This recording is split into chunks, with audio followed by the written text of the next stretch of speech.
done most of them now. Okay, I like this one too.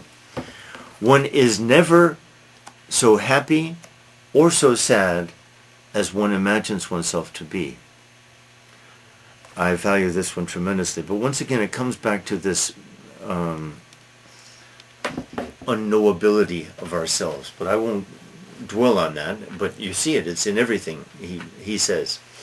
The idea here is, I'm happy. I just won some great victory. Someone praised me, or some important people like me, or I just won some prize, or I've been honored. I'm happy, oh so happy, but I'm certainly not as happy as I am imagining myself to be. Why? Well, we're never totally satisfied, of course. He, and she like me, admire me, but for example, I'll use myself in this. My poem. I won't talk about my poem, I'm just using it as an example. Let's say persons A through Z read my poem, or apparently read it, and praise it and say, oh, it's so wonderful. I'm happy. They all read it, they all praised it. But I know in my heart that at least half of them did not really understand it. In fact, half of them totally misunderstood it. I know it. And the others only understood some things. I don't mean necessarily Koreans either, but apply this to people reading my poem, people whose language is not English. But the same will be true of people whose language is English. Or, I'm not sure I like his praise. I'm not sure I want praise from him. I don't respect his judgment at all. And if he says my work is great, this kind of makes me a little bit uneasy. I'm not happy about that. Or, he didn't praise it enough.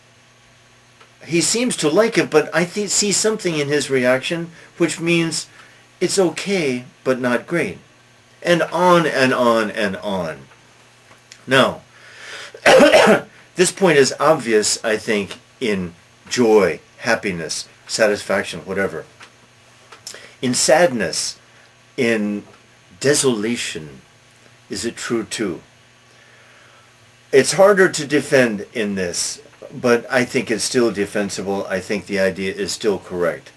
I am never so unhappy as I imagine myself to be.